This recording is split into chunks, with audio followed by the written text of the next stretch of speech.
സംസ്ഥാന സർക്കാരിനെ യു.ഡി.എഫിനെതിരായ ഇരുണ്ട കാലം വിവാദ പരസ്യത്തിനെതിരെ കോൺഗ്രസ് ഹൈക്കോടതിയിൽ. പരസ്യം സുപ്രീം കോടതി നിർദ്ദേശങ്ങളുടെ ലംഘനമാണെന്നും പൊതുമുതലിന്റെ ദുരുപയോഗമാണെന്നും ഹർജിയിൽ പറയുന്നു.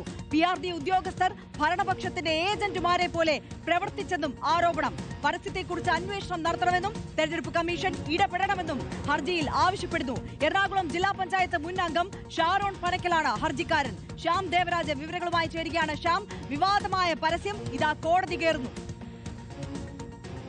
ആര്യ, അങ്ങനെ തന്നെയാണ്. സംസ്ഥാന സർക്കാരിന്റെ I&PRD വകുപ്പ് കഴിഞ്ഞ ആഴ്ചയാണ് ഇത് സംബന്ധിച്ച പ്രമുഖ ദിനപത്രങ്ങളിൽ ഇരുണ്ട കാലം എന്ന പേരിൽ പരസ്യം പ്രസിദ്ധീകരിച്ചത്.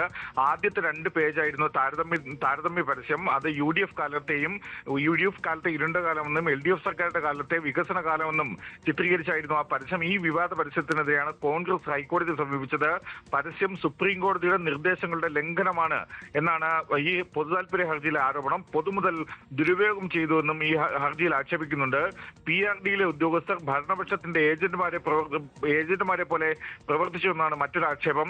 പരസ്യത്തിന്റെ പണം ഈ PRDയിലെ ഉദ്യോഗസ്ഥരിൽ നിന്ന് ഈടാക്കണം എന്നുമാണ് മറ്റൊരു ആവശ്യം. പരസ്യത്തെക്കുറിച്ച് വിശദമായ അന്വേഷണം നടത്താൻ വേണ്ടി ഹൈക്കോടതി തന്നെ നിർദ്ദേശം നൽകണമെന്നും ഈ വിഷയത്തിൽ തിരഞ്ഞെടുപ്പ് കമ്മീഷൻ ഇടപെടണമെന്നതാണ് കോൺഗ്രസിന്റെ ആവശ്യം.